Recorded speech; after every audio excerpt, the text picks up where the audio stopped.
Nah, saudara-saudara, saudara kita yang berada di Cianjur, yang dimana mereka sedang ditimpa bencana, sedang ditimpa musibah, yaitu gempa bumi, maka penderitaan yang mereka rasakan itu pun adalah penderitaan kita, saudara-saudara.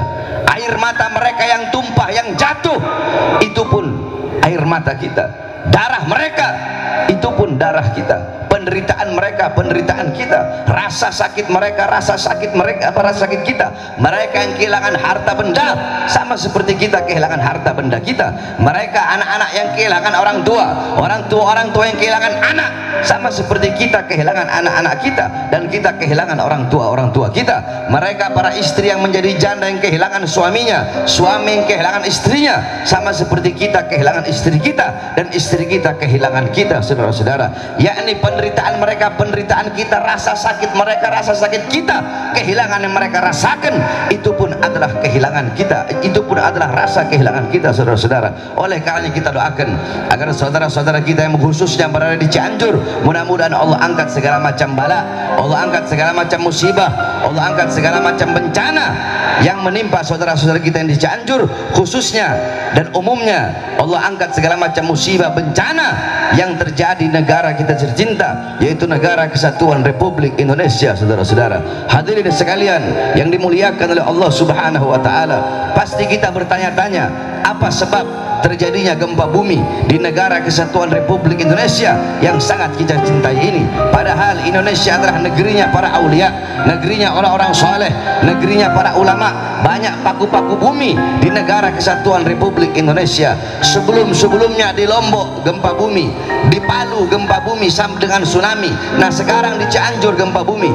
Lombok adalah kota 1000 masjid, Lombok kotanya para wali, kotanya para ulama, Palu kotanya para ulama, Cianjur juga kota para ulama, kota para santri. Tetapi kenapa Allah berikan musibah? Kenapa Allah berikan bencana? Saudara-saudara sekalian yang dimuliakan oleh Allah, jangankan di Indonesia, Makkah paling mulianya kota, kota kelahiran Nabi Muhammad SAW, kota yang dimana di kota tersebut dilahirkan makhluk yang paling mulia, makhluk yang paling agung, makhluk yang paling suci, yaitu baginda Nabi besar Muhammad SAW.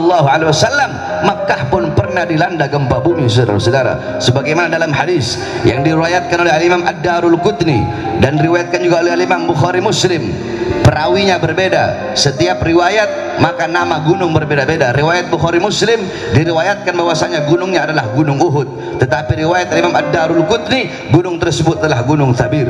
Nah, saudara-saudara sekalian yang dimuliakan oleh Allah, ketika gunung tersebut gempa bumi, batu-batunya berjatuhan, di atas gunung tersebut ada Rasulullah, ada Sayyidina Abu Bakar As-Siddiq, Sayyidina Umar bin Khattab, dan Sayyidina Utsman ibn Affan.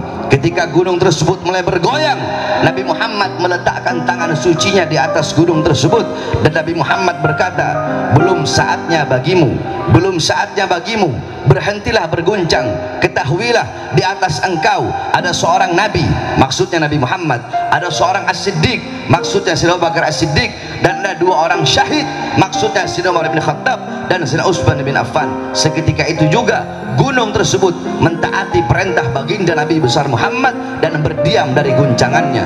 Ketika gunung tersebut berhenti berguncang, maka Rasulullah bertanya kepada para sahabat, dosa apa yang telah kalian lakukan, maksiat apa yang telah kalian lakukan sehingga gunung ini bergoyang, bergetar karena takut kepada Allah Subhanahu wa taala. Bahkan di zaman Sayyidina Umar bin Khattab, idza zulzilatil Madinah, ketika Madinah ditimpa gempa bumi, khataba Umar bin Khattab amaman nas. Sayyidina Umar bin Khattab beliau berkhutbah di hadapan manusia.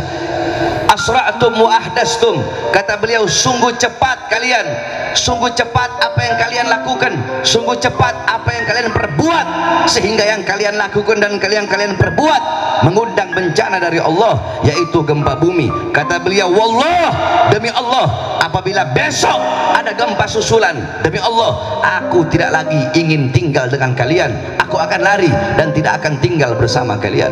Di zaman Sayyidina Umar bin Abdul Aziz, ketika itu ditimpa gempa bumi, maka beliau mengirim surat kepada para gubernur-gubernur. Beliau panggil gubernur-gubernur tersebut untuk datang.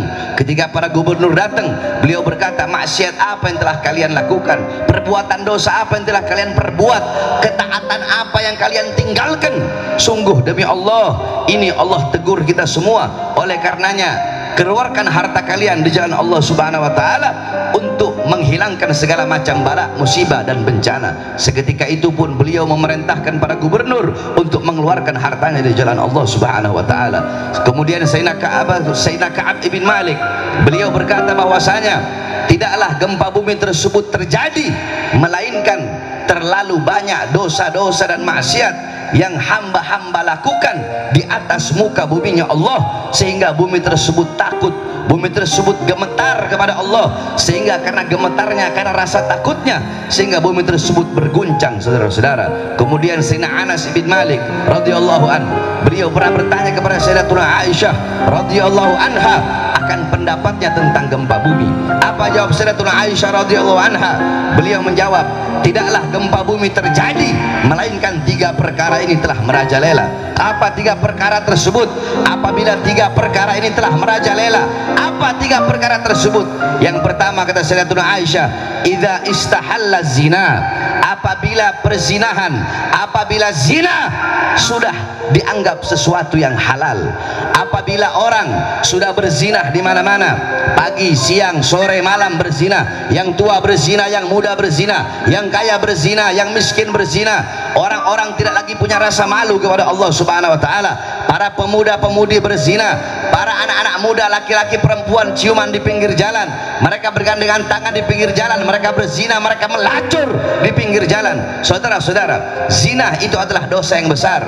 Ada orang berzina secara sembunyi-sembunyi, ada orang berzina secara terang-terangan. Akan tetapi perlu engkau ketahui bahwasanya dosa orang berzina secara terang-terangan itu lebih besar daripada dosa orang yang berzina secara sembunyi-sembunyi. Coba kita lihat anak-anak muda kita, para pemuda-pemudi kita di pinggir-pinggir jalan, saudara-saudara, di pinggir-pinggir jalan malam tahun baru, apalagi malam Valentine, yang paling banyak berzina, yang paling banyak melacur di Indonesia bukan orang Kristen, bukan orang Buddha, bukan orang Hindu, bukan agama lain, tetapi pemuda-pemudi Islam yang paling banyak melacur, yang paling banyak berzina, yang paling banyak berbuat dosa, yang paling banyak berbuat maksiat di Indonesia, saudara-saudara. Apabila pelacuran telah terjadi di mana-mana, wa istibahal khumur, apabila khamr telah dianggap hal yang dibolehkan, apabila khamr telah dianggap hal yang biasa, yakni khamr telah dianggap perkara yang biasa, orang mabok-mabokan pagi, siang, sore, malam mabok,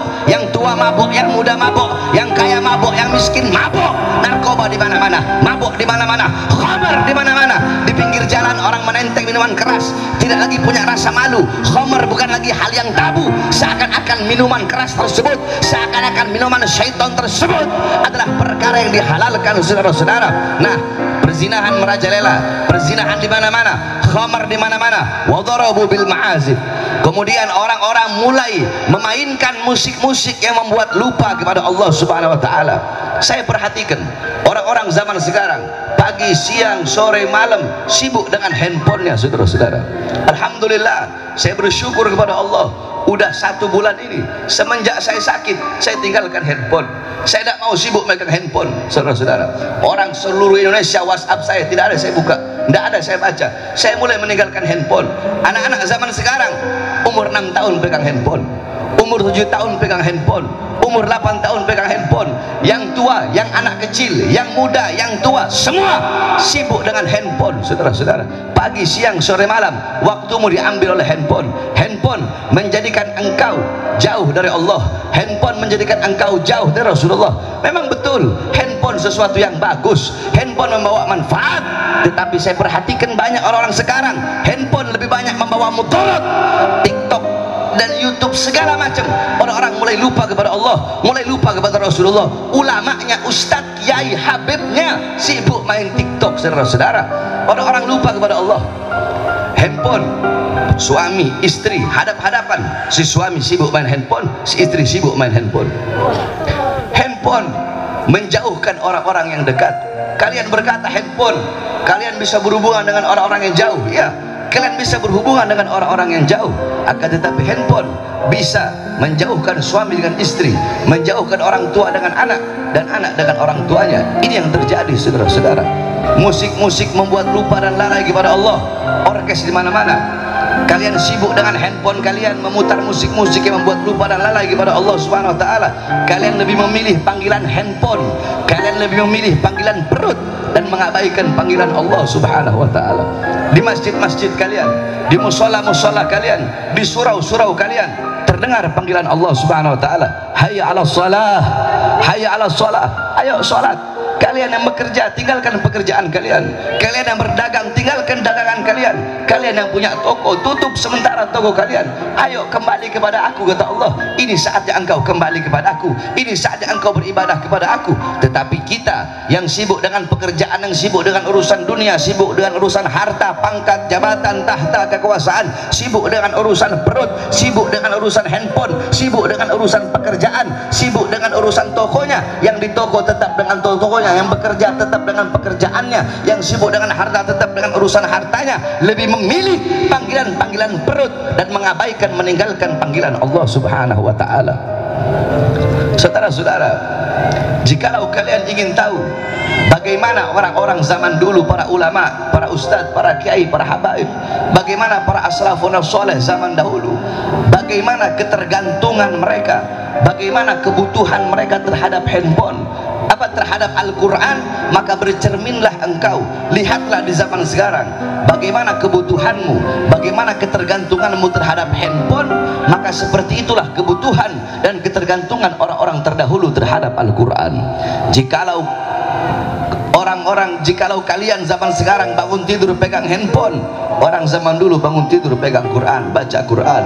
Jikalau kalian mau makan pegang handphone, sebelum makan pegang handphone, mau makan pegang handphone. Orang-orang zaman dulu sebelum makan baca Quran, pegang Quran, habis makan baca Quran, pegang Quran. Kalian mau tidur pegang handphone. Orang-orang zaman dulu mau tidur pegang Quran.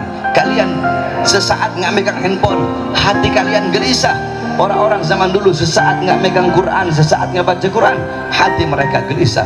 Bukan berarti kalian nggak pegang handphone, terserah sesuka hati kalian pegang handphone. Akan tetapi jangan sampai handphone atau apapun itu, mau handphone, mau harta, mau pangkat, mau uang, mau jabatan, mau perempuan, mau tahta, mau kekuasaan, apapun yang membuat engkau jauh dari Allah, perkara apapun, sesuatu apapun, hal apapun yang membuat engkau jauh dari Allah, maka tinggalkan sesuatu itu, tinggalkan perkara itu, membuat jauh dari Allah, tinggalkan. Apalagi sesuatu itu, hal itu, perkara itu bisa memutuskan hubunganmu dengan Allah dan dengan Rasulullah SAW. 3 hal. Yang pertama, perzinahan di mana-mana, pelacuran di mana-mana, khamr di mana-mana, narkoba di mana-mana, musik-musik yang membuat lupa dan lalai kepada Allah di mana-mana. Apabila 3 perkara ini, 3 hal ini telah merajalela, maka apa kata Allah kepada bumi? Wahai bumi, guncanglah mereka. Wahai bumi, guncanglah mereka. Wahai bumi, berguncanglah engkau, bergoyanglah engkau. Apabila mereka bertobat setelah engkau berguncang, yakni maksudnya setelah adanya gempa bumi, orang-orang bertobat kepada Allah, berhentilah kata Allah. Wahai bumi, berhentilah berguncang kalau mereka bertobat. Kalau mereka kembali kepada aku, berhentilah berguncang. Akan tetapi setelah engkau berguncang, mereka tetap dengan perbuatan dosa mereka, mereka tetap dengan perbuatan maksiat mereka. Setelah diberi peringatan, mereka masih tetap meninggalkan kewajiban, meninggalkan rasa taat dan melakukan maksiat, maka guncanglah mereka, goyanglah mereka, hancur leburkan mereka sampai mereka binasa, wahai bumi. Oleh karenanya saudara-saudara, apabila ada gempa bumi di mana-mana, ada tanah longsor, ada tsunami, ada bala, ada musibah, ada bencana, kebakaran, tsunami, tanah longsor, gempa bumi, jangan engkau bertanya kepada Allah Subhanahu wa taala, ya Allah, kenapa engkau berikan bala? Ya Allah, kenapa engkau berikan musibah? Kenapa engkau berikan bencana? Jangan engkau bertanya kepada Allah. Bukankah Allah berfirman dalam Al-Quran, yakni yakni ma asabakum min musibatin fabima kasabat aydikum, apa-apa yang menimpa engkau daripada musibah, daripada bencana, itu akibat kerusakan-kerusakan yang kalian lakukan dengan tangan kalian. Ma asabaka min hasanatin famin Allah wa ma asabaka min sayyi'atin famin nafsik. Apa-apa yang menimpa engkau daripada kebaikan itu datangnya dari Allah, dan apa-apa yang menimpa engkau daripada keburukan, daripada bala, azab, bencana dan musibah, itu akibat perbuatan tangan kalian, itu akibat perbuatan diri kalian sendiri. Apabila ada musibah, ada bencana, ada azab, ada bala dari Allah, jangan engkau berkata, ya Allah, kenapa kau turunkan bala, kenapa kau turunkan musibah, kenapa air laut engkau tumpahkan di muka bumi, ya Allah, kenapa gunung engkau hancurkan, kenapa gunung engkau lulantahkan, kenapa engkau berikan gempa bumi, tanah longsor bagi kami. Jangan engkau sekali-kali bertanya kepada Allah, tapi tanyakan kepada diri kalian, tanyakan kepada engkau punya diri, tanyakan kepada diri kita, tanyakan kepada pemuda-pemudi kita, tanyakan kepada orang tua kita, tanyakan kepada para ulama, tanyakan kepada para ustadz, tanyakan kepada para kiai, tanyakan kepada para habaib, tanyakan kepada para penceramah-penceramah, tanyakan kepada para pengkhutbah, tanyakan kepada ketua-ketua masjid, tanyakan kepada para pimpinan-pimpinan pondok pesantren, tanyakan kepada para pemuka-pemuka agama, tanyakan kepada para pejabat, tanyakan kepada para RT, para RW, para lurah, tanyakan kepada para camat, tanyakan kepada para bupati, tanyakan kepada wali kota, tanyakan kepada para menteri, tanyakan kepada para polisi, tanyakan kepada presiden, tanyakan kepada aparat, tanyakan kepada para pejabat, maksiat apa yang telah kita lakukan, dosa apa yang telah kita lakukan, ketaatan apa yang telah kita tinggalkan sehingga mengundang bala dari Allah, sehingga Allah berikan bala dan musibah bagi negara kesatuan Republik Indonesia, saudara-saudara. Jangan engkau bertanya kepada Allah, tapi tanyakan kepada diri kita, tanyakan kepada para ulama kita, tanyakan kepada para pemerintah kita, perbuatan dosa dan maksiat apa yang telah pemerintah kita, yang telah ulama-ulama kita lakukan, saudara-saudara.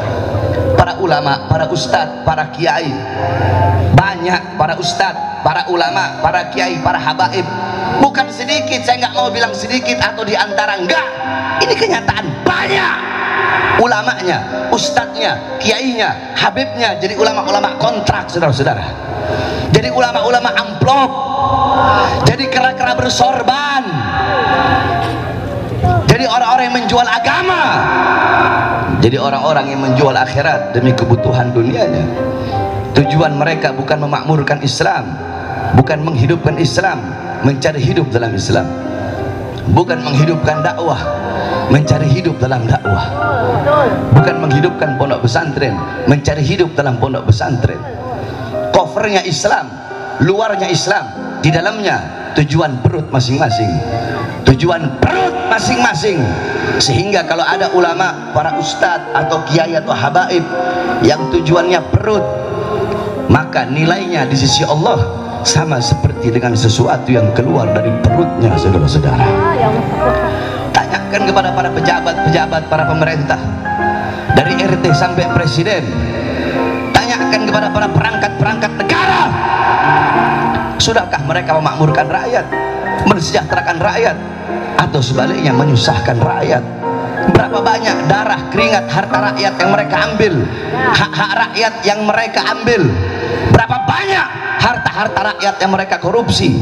Tanya kepada mereka, kepada para ulama dan para pejabat, saudara-saudara. Sehingga karena perbuatan-perbuatan dosa kita lah, bisa jadi bukan karena perbuatan dosa yang dilakukan oleh mereka yang ada di Cianjur, tapi gempa yang Allah berikan, musibah yang Allah berikan kepada saudara-saudara kita yang ada di Cianjur, bisa jadi itu akibat terlalu banyaknya perbuatan dosa dan maksiat yang saya, engkau, yang kita lakukan. Bisa jadi karena perbuatan dosa kita, saudara-saudara kita di Cianjur terkena atas dampak musibah, atas dampak daripada perbuatan-perbuatan dosa yang kita lakukan.